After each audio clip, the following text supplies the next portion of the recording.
el marco de las actividades que integran la semana del IEPEN 2026, con motivo del 27º aniversario del Instituto de Estudios Parlamentarios Eduardo Neri, el Congreso del Estado de Guerrero, a través de este instituto, les da la más cordial bienvenida al conversatorio denominado Retrospectiva, Presente y Visión a Futuro del Instituto de Estudios Parlamentarios Eduardo Neri, el cual tiene como finalidad conocer el inicio, el presente y los retos que pudieran deparar el futuro de este instituto.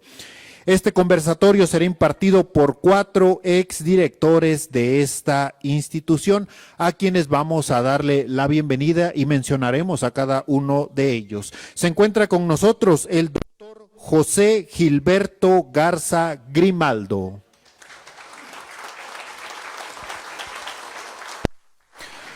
También agradecemos la presencia del maestro José Luis Navarro Jaimes.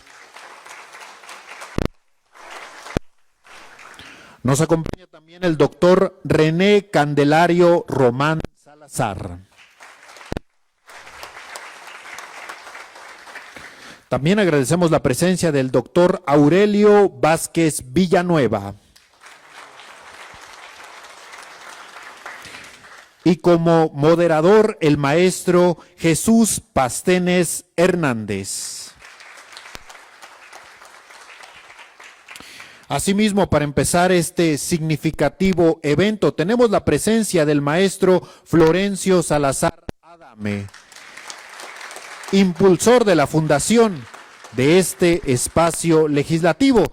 Él nos estará impartiendo la conferencia magistral Origen y Perspectiva del Instituto de Estudios Parlamentarios Eduardo Neri. Sean bienvenidos. Y por supuesto también le damos la bienvenida al maestro Jesús Javier Astudillo Leiva, encargado de despacho de la dirección del Instituto de Estudios Parlamentarios Eduardo Neri.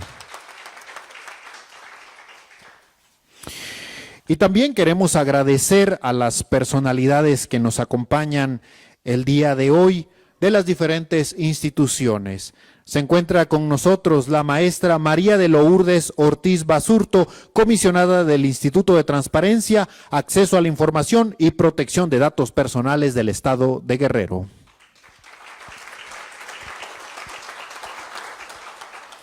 Nos acompaña el ingeniero Alejandro Catalán Almazán, secretario ejecutivo del ITAIGRO. También nos acompaña la licenciada Esther Adriana Manso Garibay, directora de Verificación y Vinculación del ITAIGRO. También agradecemos la presencia del licenciado César Julián Bernal, subdirector de la Facultad de Derecho de la Universidad Autónoma de Guerrero. También está con nosotros la maestra María Luisa Antonio de la O, diputada local suplente del Distrito 2 de Chilpancingo. Agradecemos también la presencia del licenciado Miguel Ángel Camacho Campos, en representación de la maestra Cecilia Narciso Gaitán, presidenta de la Comisión Estatal de los Derechos Humanos en Guerrero. También nos acompaña la licenciada Dania Natividad Fuentes Mondragón, en representación de la maestra Teodora Ramírez Vega, secretaria de Fomento y Desarrollo Económico del Estado. También contamos con la presencia de la licenciada Janet Calzada Adame, titular del órgano de control interno del Tribunal Electoral del Estado de Guerrero. Y por parte de la Fiscalía Especializada en Delitos Electorales del Estado nos acompañan el licenciado Armando Jesús Esteban Yectil, subdirector de Estudios Jurídicos y de Amparo.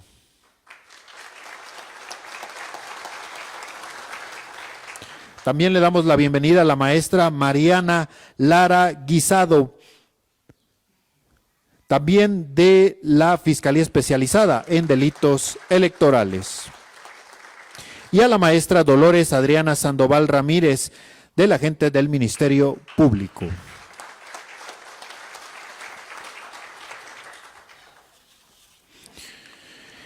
A continuación vamos a ceder el uso de la voz para que nos brinde unas palabras de bienvenida al maestro Jesús Javier Astudillo Leiva, encargado de despacho de este instituto.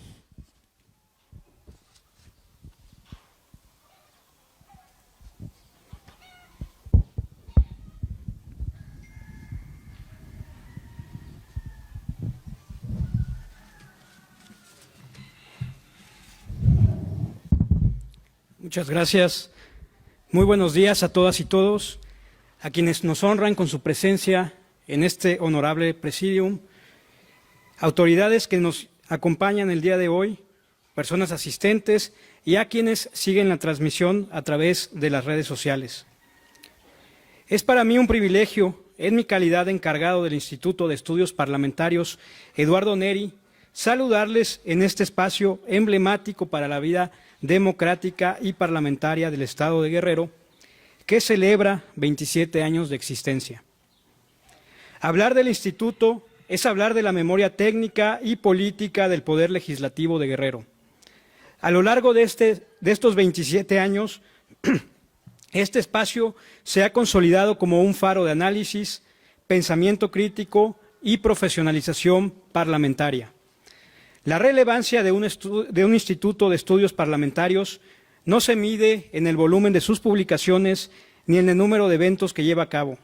Se mide en algo más difícil de cuantificar y más importante de sostener, en la calidad del pensamiento que pone al servicio de las legisladoras y los legisladores, en la profundidad con que contribuye a que la técnica jurídica se convierta en bienestar tangible y la norma en instrumento efectivo de justicia. Vivimos un momento político que exige al mismo tiempo mayor rigor en el análisis y mayor apertura al escrutinio ciudadano, mayor especialización en la producción legislativa y mayor sensibilidad ante las demandas de una sociedad que observa, que interpela y que no se conforma con menos. Ante este momento, el compromiso de este instituto con el parlamentarismo moderno no es una declaración de intenciones, es el eje que orienta cada uno de sus esfuerzos. Por eso la jornada que hoy nos convoca tiene un peso que va más allá del protocolo. Hemos reunido a quienes han dirigido anteriormente este instituto en distintos momentos de su historia y a quien tuvo la visión y la voluntad de impulsarlo desde su origen. Sus voces no son testimonios del pasado, son el mapa de lo que este instituto ha sido y la brújula de lo que debe ser. Escucharlos hoy, en el marco de este aniversario, es reconocer que las instituciones no se construyen en una sola gestión ni se explican desde una sola perspectiva. Se construyen con la suma de quienes creyeron en ellas cuando era más fácil no hacerlo y se sostienen en la voluntad de quienes hoy asumen la responsabilidad de llevarlas más lejos. No podemos cerrar esta reflexión sin el hombre que da nombre a esta institución, Eduardo Neri, político excepcional y guerrerense ilustre. Neri personificó la defensa de la legalidad y la soberanía en momentos críticos de nuestra nación. Su legado de integridad y su inquebrantable vocación legislativa son el faro que guía nuestro quehacer diario. Honrarlo como lo hacemos hoy significa renovar nuestro compromiso con la excelencia y con la ética que él profesó. Sean todas y todos bienvenidos a esta jornada. Que lo que hoy se diga en esta sala no solo se recuerde, sino que se proponga y lo que se debata encuentre el camino de regreso a la práctica legislativa de Guerrero y se traduzca en un instituto más sólido, más útil y más fiel al propósito que le dio origen. Que este aniversario no sea solo el recuento de lo que fuimos, sino el punto de partida de lo que aún podemos ser. Muchas gracias a todas y todos y sean bienvenidos.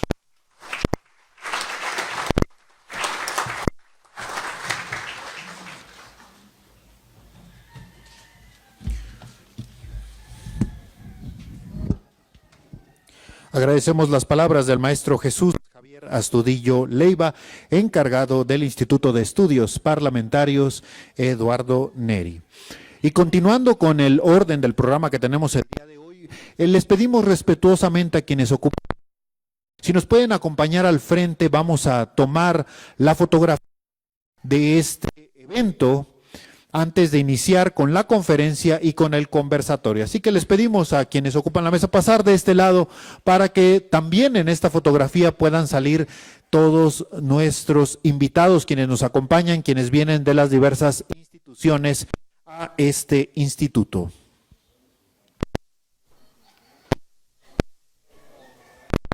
Recordarles también que esta conferencia y este conversatorio lo podrán encontrar en las plataformas oficiales del Congreso del Estado de Guerrero.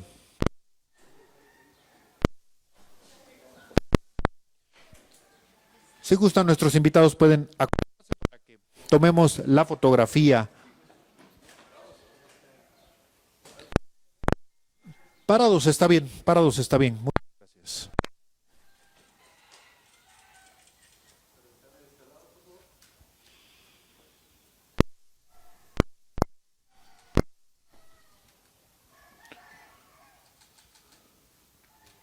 Muchas gracias. Y también les pedimos a quienes ocupan esta mesa, si pueden sentarse al frente, porque primero vamos a tener la conferencia por el maestro Salazar para que puedan disfrutarla de manera visual, y posteriormente tenemos el conversatorio donde van a participar todos los exdirectores del Instituto de Estudios Parlamentarios Eduardo Neri. Adelante, adelante.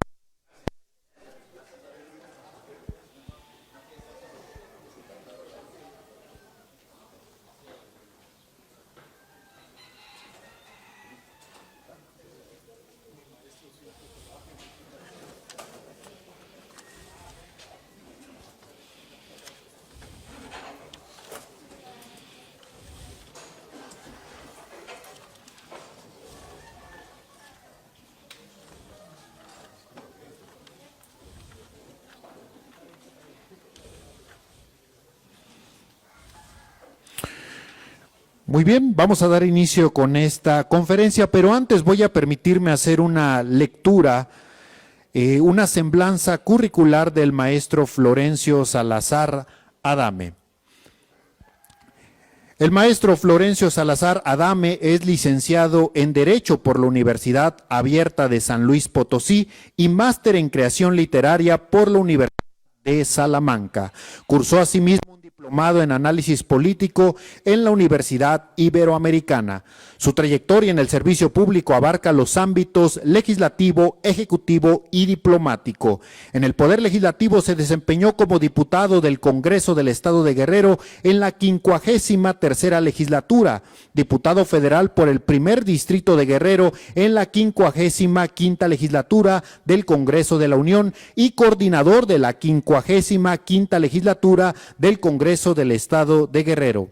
Fue asimismo presidente municipal de Chilpancingo y representante suplente de la Cámara de Diputados ante el Instituto Federal Electoral. En el Ejecutivo Federal ocupó la coordinación general del Plan Puebla-Panamá de la Presidencia de la República, la titularidad de la Unidad de Atención de las Organizaciones Sociales, la Secretaría de la Reforma Agraria y la Subsecretaría de Población, Migración y Asuntos Religiosos de la Secretaría de Gobernación.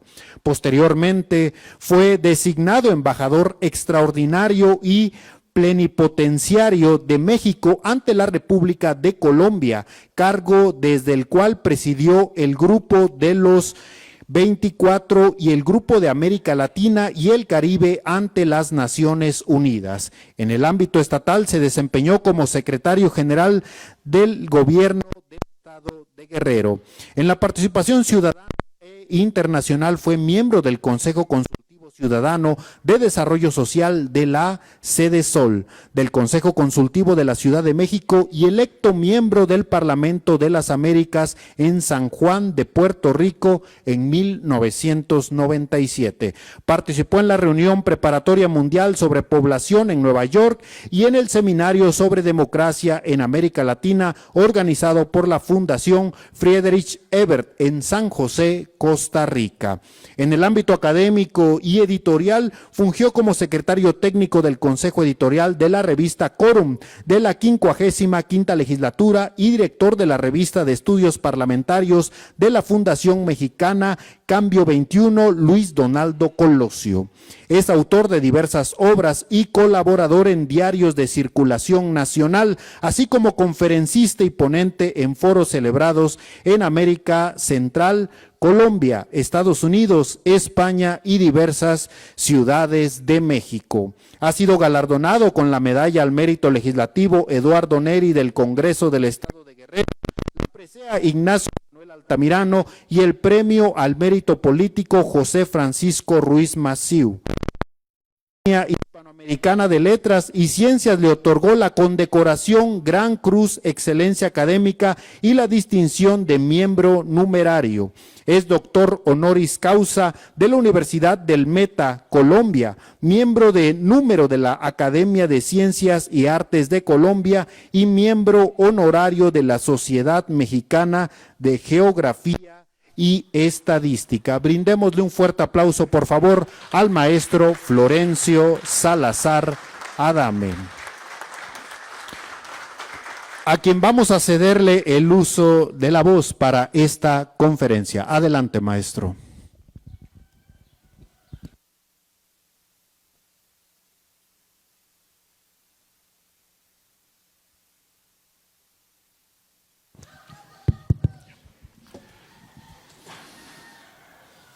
Buenos días a todas y a todos. Saludo con aprecio al doctor Javier Astudillo Leiva, director de este instituto, a nuestros amigos los exdirectores, a todos y a cada uno de ustedes. Resulta más que nostálgico, satisfactorio volver a esta casa que tuvimos la oportunidad de fundar hace casi 30 años. Esta casa originalmente la construyó el exgobernador Alejandro Cervantes Delgado para que aquí se ubicara su domicilio. Nunca la ocupó. La compró el gobernador José Francisco Ruiz Massieu y la destinó para que fuera residencia de los coordinadores del Congreso. Aquí la habitó el coordinador de la primera legislatura de este Ejecutivo, Israel Soberanis, y cuando yo fui electo diputado y coordinador de la 55 legislatura del Estado, se me traspasó la residencia para el mismo fin. Yo creí que no era conveniente que el coordinador del Congreso tuviera esta casa y que además fuera sostenida por el presupuesto público. Y decidí crear el Instituto de Estudios Parlamentarios Eduardo Neri. La echamos a andar con esa finalidad. Instalamos una pequeña biblioteca, contratamos 2 que 3 jóvenes investigadores, realizamos algunas actividades y diversas publicaciones. ¿Por qué la llamamos Eduardo Neri? Todos sabemos que en 1913, en el apogeo de Victoriano Huerta, que después del cuartelazo y asesinato de Madero se había hecho de la presidencia de la República, don Eduardo sube a la tribuna del Congreso Federal y denuncia el asesinato del senador Belisario Domínguez y del diputado federal Serapio Rendón. Como consecuencia de ese discurso, los diputados federales son enviados a la cárcel de Belém, a la temible cárcel de Belém. Ahí, en esa cárcel, fue asesinado Madero y Pino Suárez. Salvaron la vida, pero con el transcurso de los años, la Cámara Federal, recordando ese hecho de valentía política, lo designó héroe civil. Don Eduardo había sido un protagonista civil de la Revolución Mexicana. Fue uno de los más cercanos en la candidatura y presidencia de Álvaro Obregón. Dirigió un partido político nacional, de los muchos que había entonces, Y pasado el tiempo, encabezó la campaña del general Juan Andreu Almazán, quien compitió por la presidencia con Manuel Ávila Camacho. En alguna ocasión tuve oportunidad de conversar con él y le pregunté cómo había pasado del grupo revolucionario en el poder a la fracción que se desprendía con el almazanismo. Me dijo él, porque una de las razones de la revolución fue la democracia que se había alcanzado con Madero y que se estaba perdiendo con el nuevo régimen de la revolución, el PNR. Y por eso pensamos que Almazán era la continuidad del proyecto revolucionario y no el monopolio del poder. Como todos sabemos, Almazán fue derrotado, llegó Ávila Camacho a la presidencia y siguió la secuela de reformas del Partido Nacional Revolucionario a Partido de la Revolución Mexicana con Lázaro Cárdenas y luego a Partido Revolucionario Institucional con Miguel Alemán. Don Eduardo quedó en el ostracismo político. Fue un abogado muy competente. Lo visité algunas veces en su despacho en la calle de Belém, exactamente frente al Palacio Nacional, en un tercer piso, ahí tenía su despacho. Vivía en la colonia Juárez y tuvo una vida sencilla y modesta, pero nunca dejó de ser aquel hombre íntegro que pudo estar acertado o pudo haber cometido errores como haber apoyado a Almazán, pero en todo caso fue un hombre consecuente, es decir, actuaba conforme pensaba. Sus convicciones políticas no tenían duda, creía en la democracia, creía que era fundamental la democratización del país. Pasado el tiempo, su hijo Eduardo Neri Acevedo fue presidente del Tribunal Superior de Justicia en el gobierno de Ruiz Massieu. Y conversando con él, le preguntaba yo episodios de la vida de su padre. Alguna vez al hijo de don Eduardo, al magistrado Neri, le ofrecieron la candidatura del PRI para que fuera diputado federal y la rechazó. Y yo le pregunté, ¿por qué la rechazaste? Porque no, dijo, no quise traicionar el pensamiento de mi padre. Mi padre había combatido políticamente contra el régimen del PRI en favor de la democracia del país y yo no iba ahora a asumir una candidatura del partido en el que él no estuvo de acuerdo. Esta es la segunda lección. Lo ejemplar no solo es lo que afirmamos que es ejemplar, es también todo aquello que se sucede y mueve a otros, a nuestra propia familia, a nuestros compañeros, a nuestros seguidores, a actuar de manera que los principios no entren en conflicto con la conducta. Don Eduardo asumió el costo político de encabezar la campaña de Almazán. Su hijo asumió la decisión de no ocupar un cargo de elección popular por el PRI para no traicionar el pensamiento de su padre. Y por esa razón decidimos que este instituto llevara su nombre. Y aquí, en este salón, una noche lluviosa, vino el magistrado Neri a hacer la inauguración formal del Instituto de Investigaciones Parlamentarias Eduardo Neri. ¿Qué hicimos con el instituto?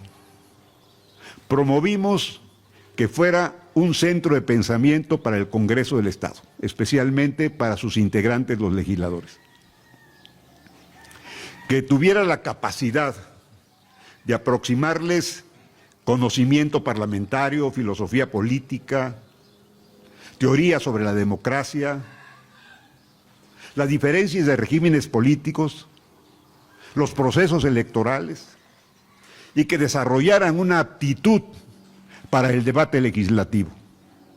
De tal suerte que, como corresponde a un verdadero debate, ahí se diera la confrontación de las ideas, se argumentaran las razones, se confrontaran los criterios, y que de estas propuestas saliera una síntesis, no solo para ver quién ganaba la discusión, sobre todo para elaborar las propuestas de ley, para que las iniciativas fueran fundadas en justicia y en razón, de tal suerte que el instituto pudiera servir como un elemento sustantivo para lo que pudiera ocurrir en el pleno legislativo. Por eso también decidimos publicar la revista Altamirano. La revista Altamirano tuvo este nombre porque pensé entonces en cómo llamarla de tal manera que fuera perdurable. No denominarla de manera alguna que la siguiente legislatura le pusiera otro nombre, tuviera otra finalidad. Asumí, y creo que no me equivoqué, en que se iba a respetar el nombre de don Ignacio Manuel, por todo lo que significa, no solo en la historia de Guerrero, sino en la historia del país. Como sabemos, Altamirano era un indígena originario de Tizla, que estudió en el Instituto Literario de Toluca. Fue un brillante parlamentario liberal.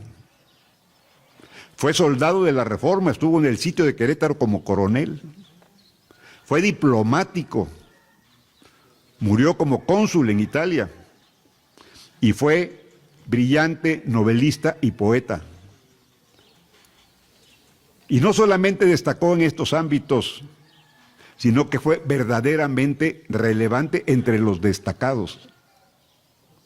Ignacio Manuel Altamirano es el padre del modernismo de la literatura en México.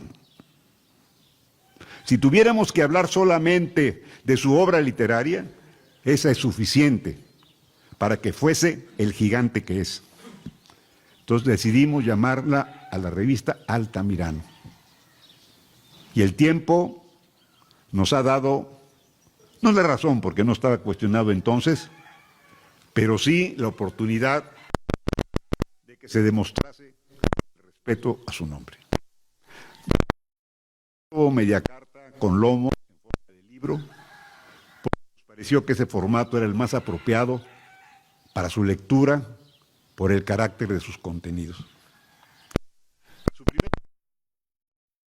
Rafael Arestegui Ruiz, un miembro del PRD, durante los 3 primeros números.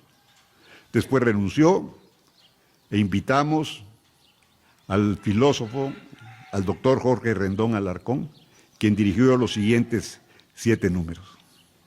La dejamos nosotros en 10 números y procuramos que sus contenidos fueran análisis, aportaciones, documentos de ciencia política y ciertamente algunos de carácter coyuntural, los menos, pero que fueran textos de consulta constante. Y si uno se molesta en revisar esos ejemplares, los que dirigió Arestegui, los que dirigió Jorge Rendón y después nuestro destacado amigo el doctor Garza Grimaldo, va a encontrar que sus contenidos siguen teniendo valor, porque justamente respondieron a esa idea que tuvimos al crear la revista Altamirano. Nutrir de conocimiento a los legisladores, a las legisladoras, a quienes pudieran acceder a esos textos de autores como los politólogos italianos, como los mexicanos, como los europeos, textos de analistas norteamericanos, que íbamos recogiendo, seleccionando de tal manera que no se convirtiera en un aparador de egos. No se trataba de hacer una revista social, no se trataba de destacar el perfil del coordinador en turno, sino de darle un contenido que se pudiera conservar y que permanentemente fuera útil su lectura. Publicamos también una serie de libros que están ahí. Los cafés son los 3 tomos del Diario de los Debates. Fue la primera legislatura que publicó el Diario de los Debates impreso. Antes de estas ediciones, el Diario de los Debates en el Congreso del Estado no existía. Entiendo que después se prefirió el formato electrónico y ya no se hizo la edición impresa. Esos son los 3 volúmenes que logramos nosotros publicar del Diario de los Debates. Integramos un equipo, tuvimos que invitar personal calificado de la Ciudad de México para que pudieran transcribir las versiones grabadas, electromagnéticas, a los textos para su publicación en lo que fue este testimonio de todo lo que diputados, iniciativas, debates, propuestas, discusiones políticas, ahí están registradas. Publicamos también a través del Instituto el Diccionario de Términos Parlamentarios, ese tomo café que está cerca del rojo, del doctor Francisco Berlín Valenzuela. Ese diccionario tuvo una enorme demanda, porque ciertamente ahí están todas las entradas de los conceptos que tienen que ver con el trabajo legislativo. Asamblea, quórum, comisión de trabajo, presidencia, grupo coordinador, debate, iniciativa, reformas de ley, etcétera. Déjenme platicarles una anécdota a propósito de ese diccionario.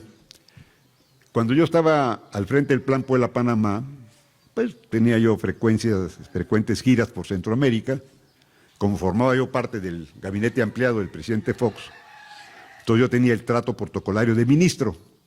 Con excepción de México y Estados Unidos, en el resto de los países no son secretarios de Estado, son ministros, presidente, ministro de Energía, ministro de Salud, ministro de esto y de aquello. Y pues ya a mí me daban el trato de ministro en Centroamérica y eso daba la oportunidad también de que yo pudiera reunirme con los presidentes de la República. Y en una ocasión me invitó a cenar el presidente Portillo, que fue maestro aquí en la Escuela de Derecho y que era el presidente de Guatemala. Estábamos convocados a la cena, la embajadora de México, Carmen Moreno Toscano, brillante diplomática, el ministro de Planeación de Guatemala, su servidor y obviamente el presidente anfitrión. Sin embargo, de pronto llegó un personaje que inmediatamente hizo que el rostro del presidente Portillo se volviera rígido. Se paró a recibirlo, este personaje le dio un beso en la mejilla y le dijo, mi hijo, al presidente de Guatemala. O sea, lo acomodaron a mi lado y ya en la conversación en corto me dijo, oiga, ministro, ¿qué quiere realmente México con Centroamérica? Bueno, lo que quiere es generar el desarrollo regional, facilitar el comercio, que haya interconexión eléctrica, de comunicaciones, y que de esta manera también se generen los empleos necesarios para que la gente no tenga que emigrar buscando la aventura de un futuro azaroso. No, me dijo. ¿Qué quiere México? Porque ustedes los mexicanos siempre que voltean a Centroamérica es porque algo se quieren llevar de nosotros. Pues, comprenderán ustedes que la conversación, aunque era entre él y yo, pues en una mesa de 5 personas todos estaban escuchando lo que ahí se decía. Yo le expliqué, le digo, mire, no, la propuesta de México es muy generosa porque nosotros no necesitamos de ninguna interconexión para tener comercio con ustedes. Aquí están todas las empresas mexicanas que ustedes me quieran mencionar, desde las de telecomunicaciones, las proveedoras de servicios o de productos alimenticios, están en México desde hace años. A quien va a favorecer la interconexión carretera, eléctrica, es a las empresas de Centroamérica que podrán llegar a un mercado muy importante que es el mexicano. Pues ese personaje era Efraín Ríos Montt, pues que fue considerado como un presidente golpista, señalado por la Comisión de Derechos Humanos dependiente de la ONU como genocida, y explicaba por qué el presidente, ante su llegada, tuvo una actitud paralizante. Entonces resulta que Ríos Montt era el coordinador del Congreso de Guatemala, y yo le ofrecí enviarle este diccionario. Traté de suavizar la conversación con él, y en efecto, ya regresando a México, le envié con una carta el diccionario de términos parlamentarios. Nunca me contestó, pero pues, seguramente debió haberlo leído, o no sé si su posición radical frente a nosotros hasta eso le haya evitado. Debo decirles, y con eso termino este paréntesis, que cuando yo visitaba a los ministros del gobierno de Guatemala, cuando vi al propio presidente en su despacho, tenían el mapa de Guatemala. Bueno, pues es ordinario que uno tenga el mapa de su país, excepto porque el mapa de Guatemala tenía integrado a Chiapas y a Belice. Los guatemaltecos nos convirtieron en el factor de unidad nacional frente al adversario que somos nosotros, y han reclamado siempre que les arrebatamos el territorio de Chiapas. Como ustedes saben, Chiapas, en el siglo XIX, por acuerdo de su Congreso, decidió pedir la incorporación al federalismo mexicano, lo cual fue aprobado por nuestro Senado. A diferencia de los norteamericanos que nos invadieron y se quedaron con la mitad de nuestro territorio, México no invadió Chiapas, nunca ha tenido una guerra fuera de su territorio, y siempre ha sido para defender la soberanía nacional. Defender la soberanía nacional en condiciones de invasión militar. Pues ellos sí, con el litigio de que Chiapas es de Guatemala, y que Belice también es de Guatemala. Incluso hace algunos años pretendieron invadir Belice, pero Belice forma parte de la Commonwealth, de la corona inglesa, y entonces Inglaterra envió un escuadrón de militar de alto rendimiento, aviones de combate, y los guatemaltecos dijeron que mejor no cruzaban la frontera.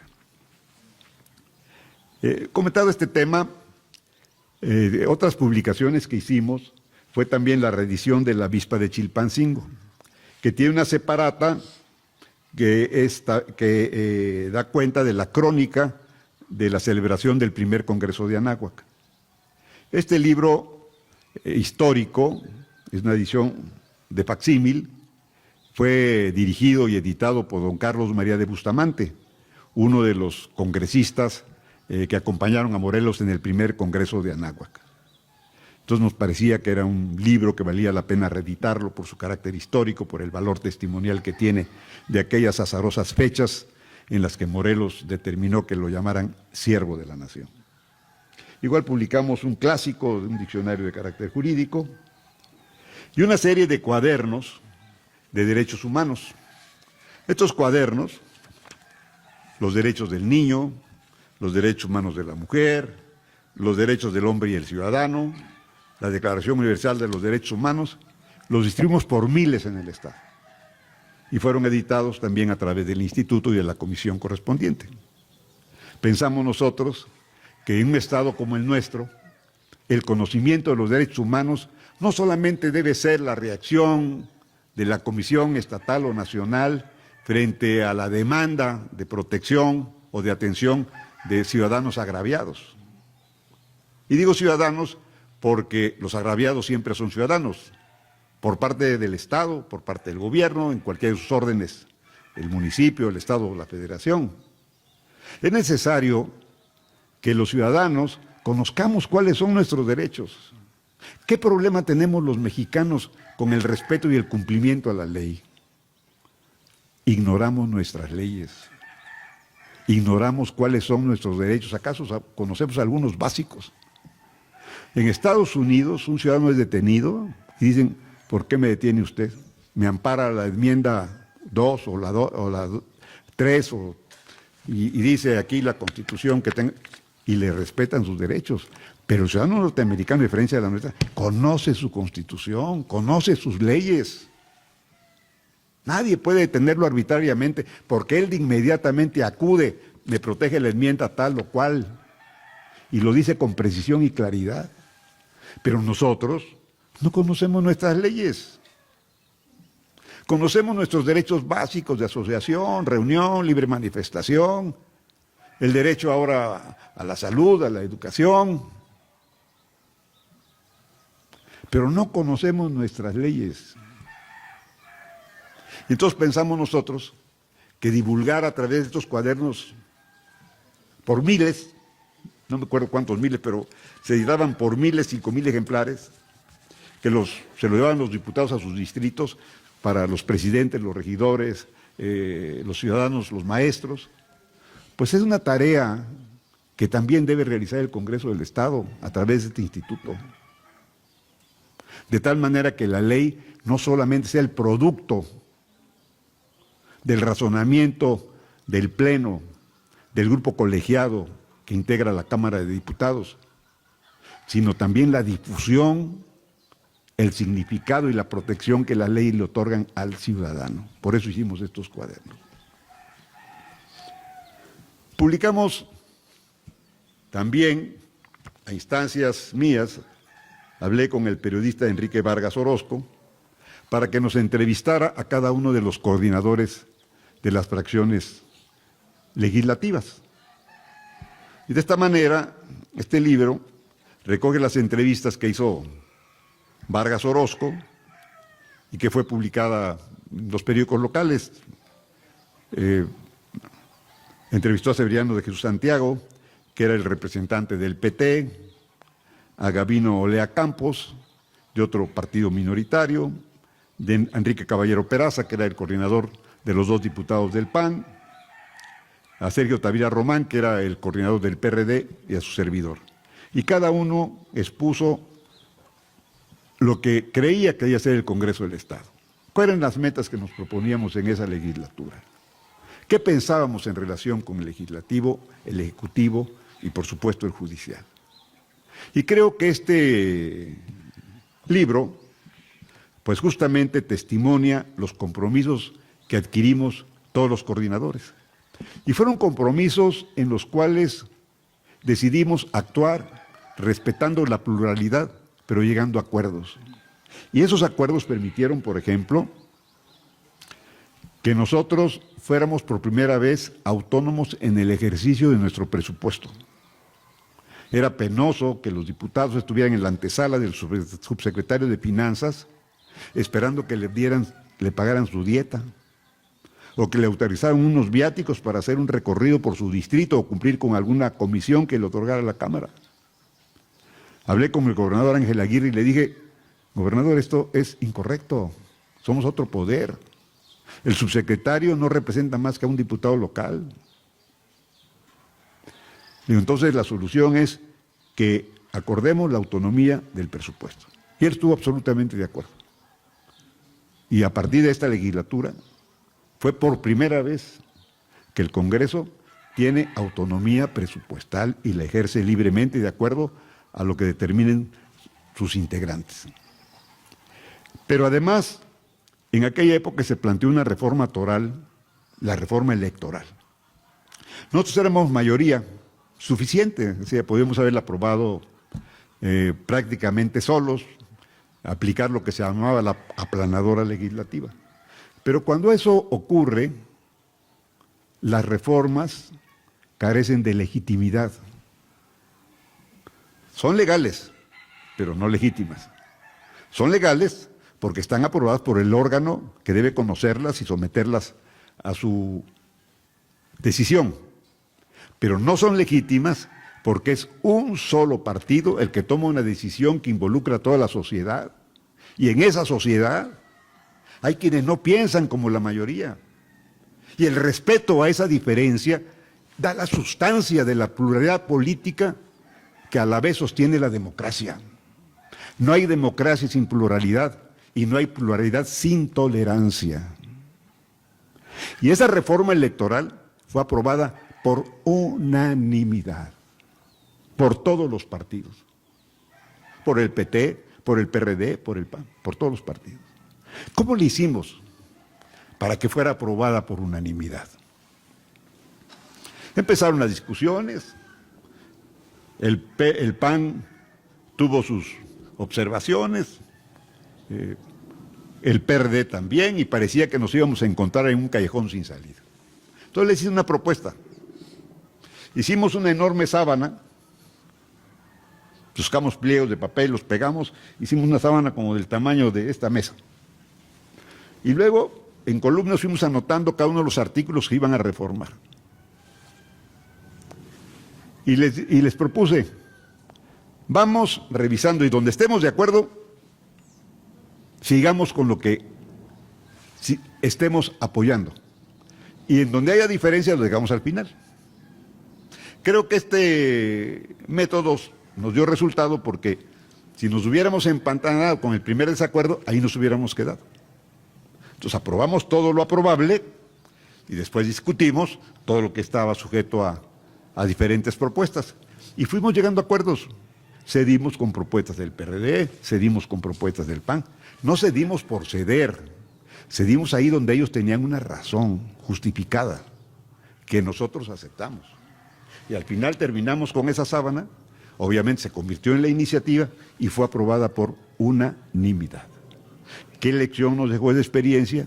La experiencia es que la concertación, la negociación, el diálogo previo, justamente sirve para que los responsables de los grupos parlamentarios puedan llevar a las comisiones una iniciativa que pase al Pleno y sea aprobada, que pueda ser eventualmente discutida, pero que en su esencia, sus contenidos ya configuren la nueva norma.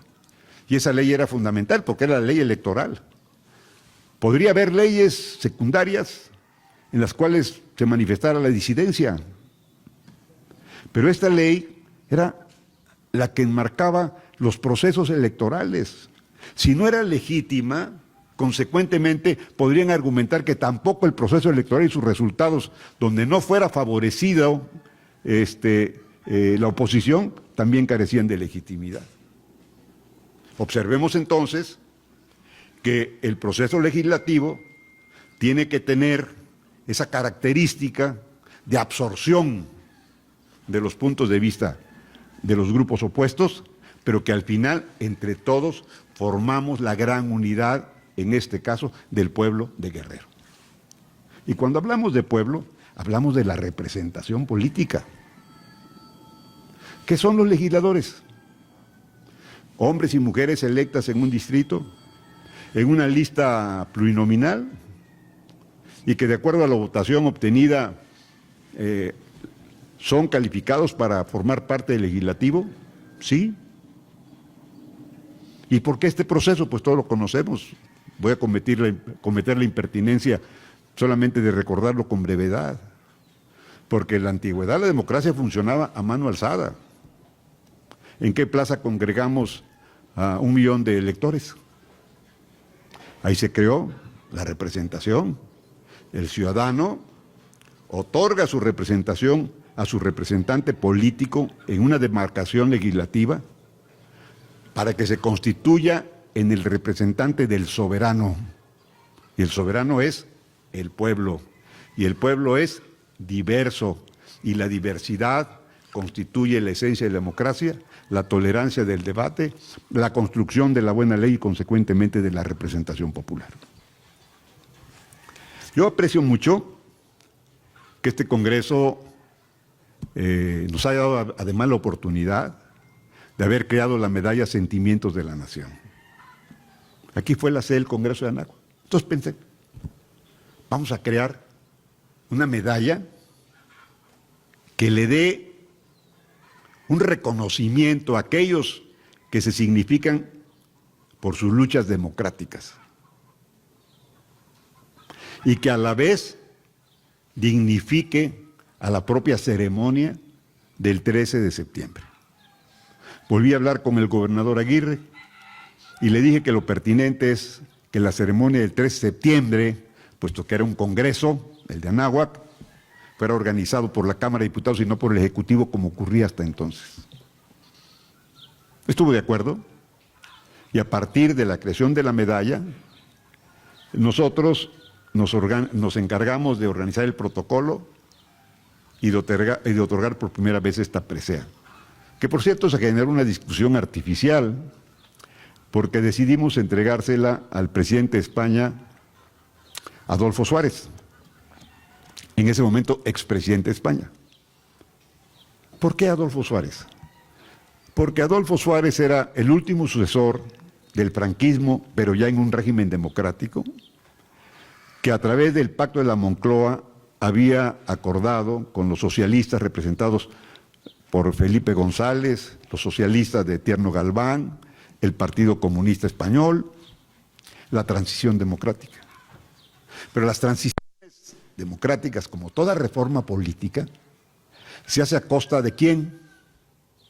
De quien tiene el poder. No se hace una reforma política a costa de un partido de oposición, no. Se hace justamente para estimular la democracia y se entiende que puede haber una mejor distribución del poder. Toda reforma política es a costa del Estado, es a costa de quien tiene en ese momento la mayoría.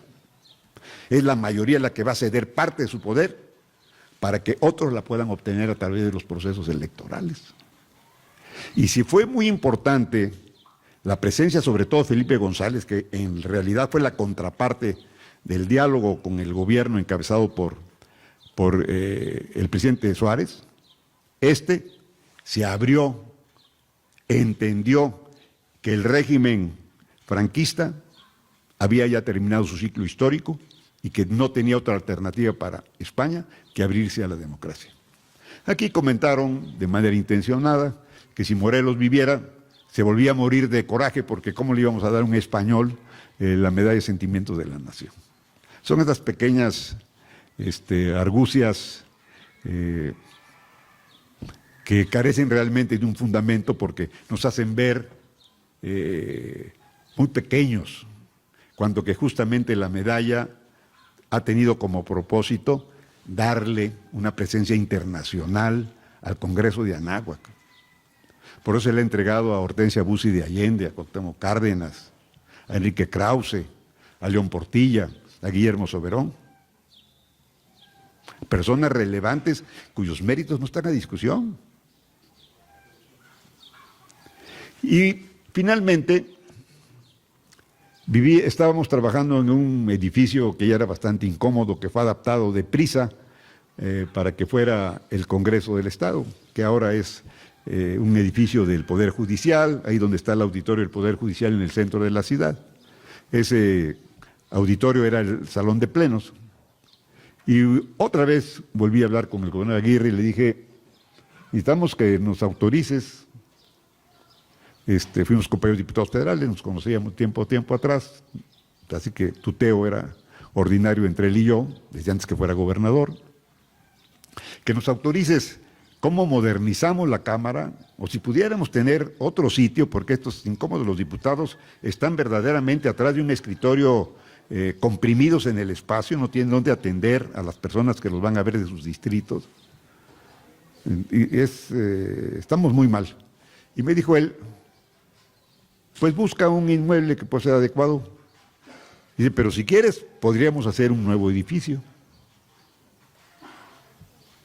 Sería la mejor opción que construyamos un edificio nuevo. Le digo, ¿pero tienes los recursos?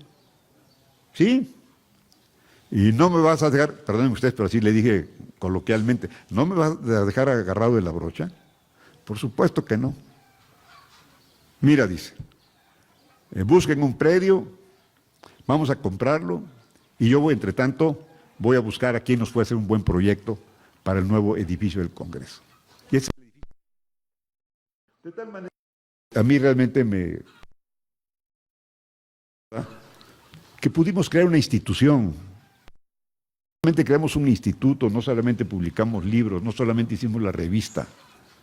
Creamos un protocolo de reconocimiento a los sentimientos de la nación. Construimos un nuevo edificio con biblioteca. Y los diputados tuvieron un trato más digno con la autonomía presupuestal.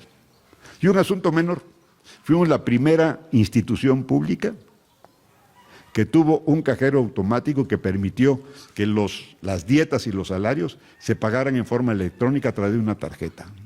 Antes que el gobierno del Estado, nosotros tuvimos esa aplicación en la Cámara de Diputados. Es decir, buscamos modernizarnos en todo, crear una institución vigorosa, con contenidos útiles, y creo que eso es lo que le da sentido y perspectiva a este instituto, al que dotamos de patrimonio y presupuesto propio. No sé cómo esté ahora, pero cuando se fundó fue en esas condiciones.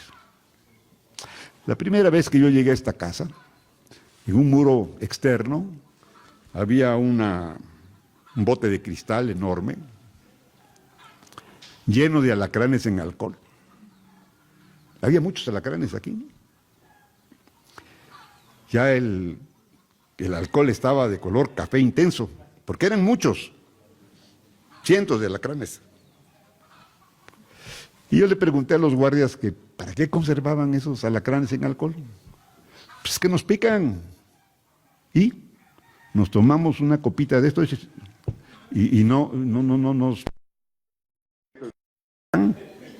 Y entonces yo pensé, el Instituto Neri debe ser el suero antialacránico contra la ignorancia de los diputados. De los que lo sean, por supuesto.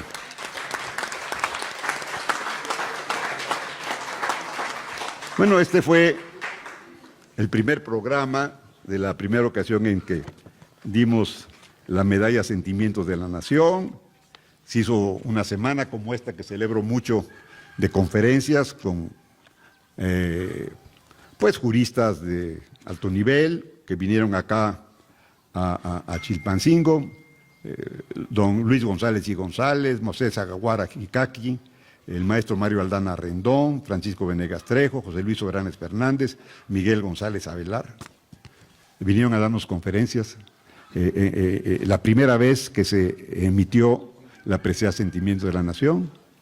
Y antes de iniciar el trabajo legislativo, tuvimos una conferencia de 3 días en Acapulco para todos los diputados. Vino Soledad Loaesa, José Fernández Santillán, uno de los alumnos más destacados de Norberto Bobbio en México, politólogo muy reconocido, y otros más. Y fue, como tenía que ser, necesariamente un encuentro plural, y la idea es que escucháramos de analistas altamente calificados y reconocidos, pues cuáles eran los deberes nuestros, pero no porque ignoráramos cuáles eran nuestros deberes, sino sobre todo cómo los podríamos cumplir.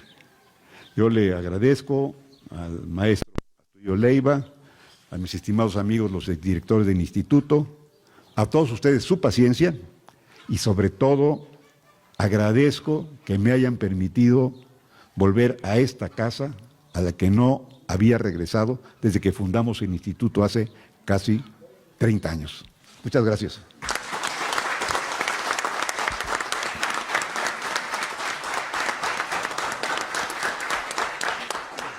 Agradecemos la intervención, esta conferencia, Origen y Perspectiva del Instituto de Estudios Parlamentarios Eduardo Neri. Muchas gracias, maestro Florencio Salazar Adame.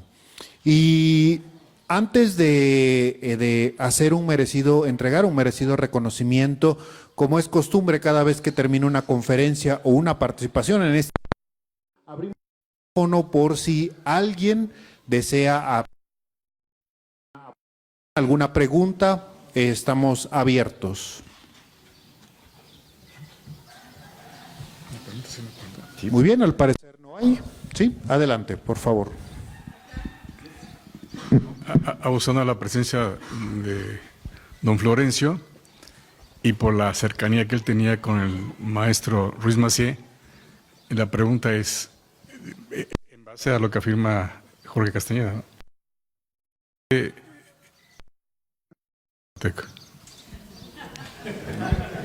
No, decían que era guatemalteco, era el papá de Ruiz Massieu. El doctor Ruiz, no el gobernador. Probablemente el doctor lo haya sido, pero Ruiz Massieu será de Acapulco, su registro de nacimiento está ahí. Porque en esa presentación de este libro de la herencia, ahí en Acapulco participó Marisela Ruiz Massieu. y le reclamó a Jorge Castañeda de que por qué afirmaba que su hermano había nacido en Guatemala. Y ahí se sacó de onda Jorge Castañeda. Porque yo tengo las pruebas, decía esta Marisela, ¿no? La señora Marisela. Y ya se quedan después de hablar en corto, ¿no? Pero sí fue un debate interesante lo de Castañeda. Pues yo, francamente, pues conocí más o menos bien, un hombre muy inteligente y muy temperamental, diría que caprichoso, brillante pero caprichoso. Pues debe haber tenido alguna prueba. En todo caso, pues ya son hechos consumados. Lo mismo se dijo de Adolfo López Mateos, que era guatemalteco, que no era mexicano y fue presidente de la República. Es posible que en este tráfago humano de ir y volver en estas cercanías con Centroamérica, pues mucha ascendencia de otros países, ya no digo de España, que todos somos mestizos fundamentalmente. Una tía que era de... Ignoro cómo fue salvadoreña, qué familiar se fue a vivir allá, pero una prima hermana de mi mamá que venía muy de vez en cuando y que, por cierto, una vez que llegaron a la casa a un niño, su mamá le dio un par de azotes porque el otro niño, hijo de la tía de El Salvador, dijo que lo estaba molestando Chucho y se puso a llorar. Ellos hablaban de Chucho, los perros en Centroamérica le llaman chuchos a los perros. Y el niño se estaba quejando del perro y le pegaron al primo que se llamaba Chucho.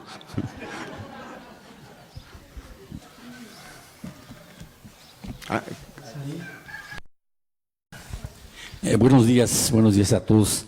Escucharlo, maestro, ha sido fascinante. Pensé que al final que participaran los demás maestros, que conozco a varios de los que están en la mesa y me da mucho gusto volverlos a ver.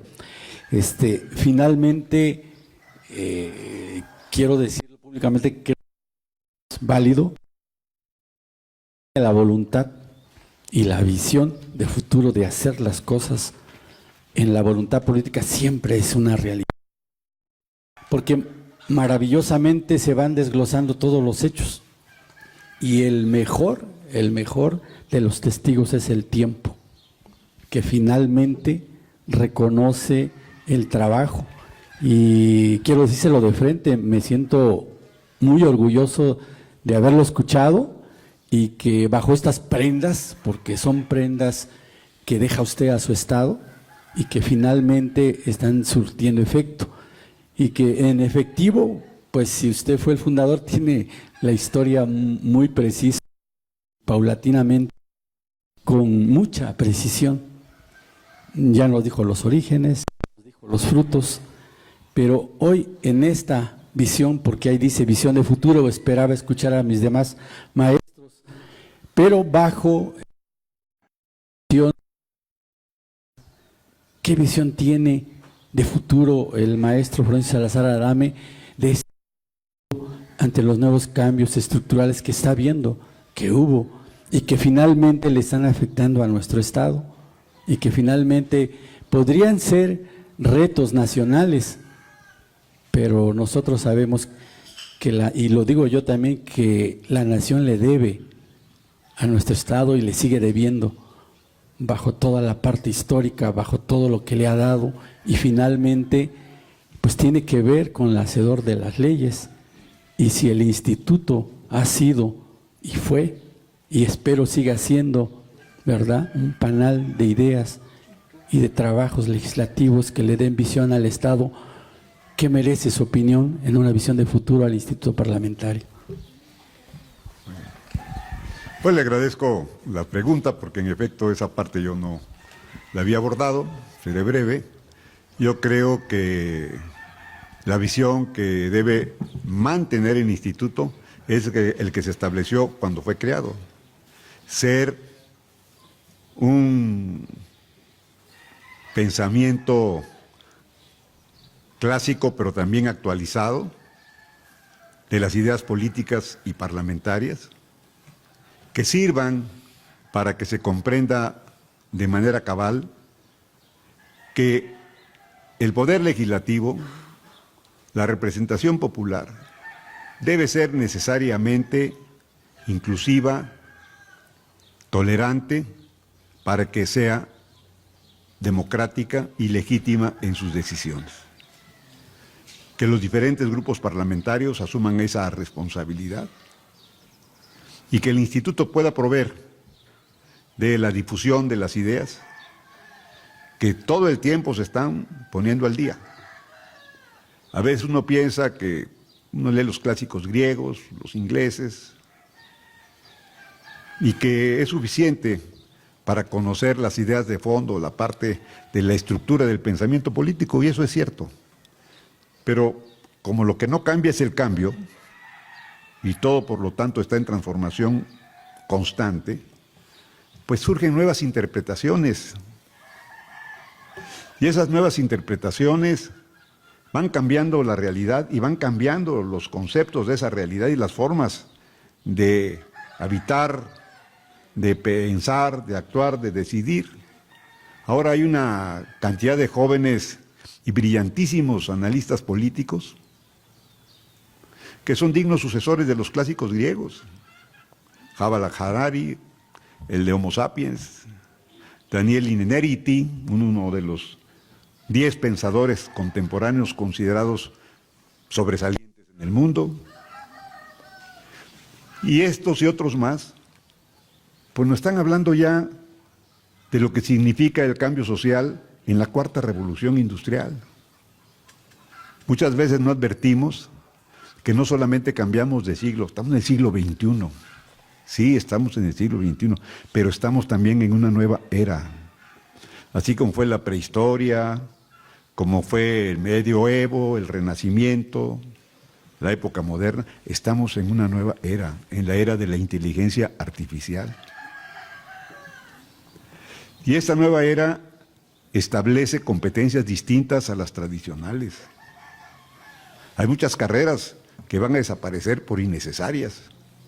Y no pocos pedagogos actuales señalan que ya no es suficiente, incluso ni siquiera necesario tener un título universitario. Lo que se requieren son conocimientos y habilidades. Porque el propio título, sin la solidez del conocimiento y sin el desarrollo de habilidades, va a provocar que se incremente el comercio informal. No haber acceso a un mundo laboral demandante de la alta tecnología y de los nuevos procesos gerenciales, administrativos, políticos, de comunicación. La inteligencia artificial hoy es una herramienta que tenemos que aprovechar. Pero ojo con lo siguiente, no caer en ella en un área de confort. Hazme un discurso que voy a decir porque me invitaron mis amigos del Instituto de Investigaciones Parlamentarias a hablar de cuál es el futuro del Parlamento guerrerense. Y darle 2 o 3 datos y me transcribe un documento, vengo y lo leo. Ese producto carece de nuestra capacidad cognitiva, del esfuerzo de pensar. Lo que no se piensa y no se escribe, no se refleja en la construcción de ideas. Simplemente nos convertimos en un transmisor. Diría Jacobson, ¿no? Un emisor, un transmisor, un receptor. Nosotros somos los transmisores. No emitimos, no creamos ideas. Transmitimos lo que le pedimos a la inteligencia artificial y se lo entregamos a otro que lo va a consumir. Y nos quedamos satisfechos porque pudimos hacer un aporte importante. Pero independientemente de que ya hay igualmente herramientas para identificar cuando un texto está hecho o apoyado en inteligencia artificial, nos engañamos a nosotros mismos. Entonces hoy el instituto tiene que ponerse al día y tiene que hacer que el conocimiento del pensamiento político clásico y contemporáneo también se pueda procesar a través de la inteligencia artificial y darle productos a los legisladores que lean y que le expresen de manera clara y objetiva qué condiciones de un debate, de una iniciativa, de una ley. Hay que aprovecharla, pero no dejar que la inteligencia artificial se convierta en quien nos dirija. No caigamos en ese confort. Yo creo que esa sería la tarea, la perspectiva fundamental, que sea para lo que fue fundado y que aproveche las herramientas que hoy están a nuestro alcance, que se desarrollan con una enorme velocidad y que yo creo incluso, y con esto concluyo, debería haber una especie de campaña de alfabetización, así como la hizo Torres Bodet en el gobierno de López Mateos, para que no hubiera personas que no supieran leer ni escribir. Debía haber materias obligadas de la primaria, la secundaria, la preparatoria, carreras especializadas sobre inteligencia artificial, porque quien no la conozca simple y sencillamente va a estar fuera, no solo del mercado laboral, yo diría que casi del mundo. Gracias.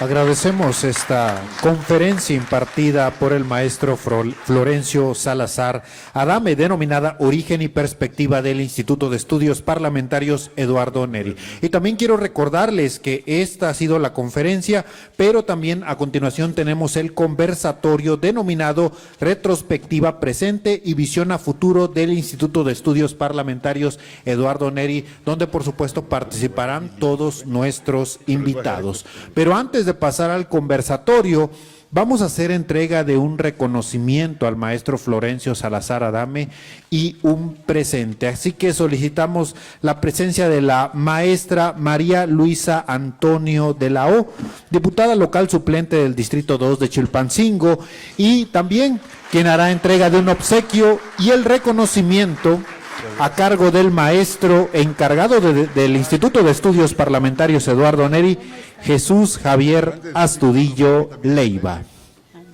¿Verdad, presidente? Bueno, muchas gracias. Excelente conferencia.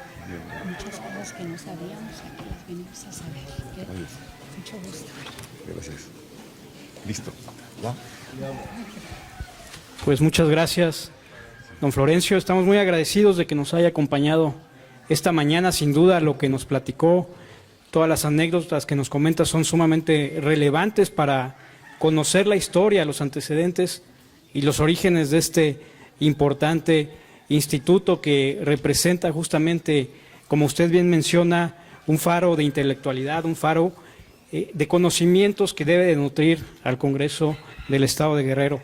En ese sentido, a nombre de la 64ª legislatura del Congreso del Estado de Guerrero, del Comité del Instituto de Estudios Parlamentarios Eduardo Neri y de la dirección del Instituto, le queremos hacer entrega de este reconocimiento que dice lo siguiente: la 64ª legislatura del Congreso del Estado de Guerrero y el Instituto de Estudios Parlamentarios Eduardo Neri otorgan el presente reconocimiento al maestro Florencio Salazar Adame por su destacada participación como ponente con la conferencia magistral Origen y Perspectiva del IEPEN en el marco de la conmemoración del 27º aniversario del Instituto de Estudios Parlamentarios Eduardo Neri del Congreso del Estado de Guerrero, efectuada el día 10 de junio de 2026 en Chilpancingo de los Bravo, Guerrero. Firman la diputada Diana Bernabé, presidenta del comité del instituto, y un servidor en mi calidad de encargado. Le agradecemos nuevamente, fue muy interesante lo que nos comentó y sin duda todos quedamos muy satisfechos con su conferencia. Muchas gracias. Te lo agradezco. Mira, aquí te voy a dejar estos sobres y el libro de Ruiz Massieu para quienes se los quieran tomar. Tiene un timbre del 150 aniversario del Estado, que vale la pena conservarlo. Bien, pues ahí está la entrega de este reconocimiento y este obsequio al maestro Florencio Salazar Adame. Muchas gracias por estar con nosotros y por impartir esta conferencia. René.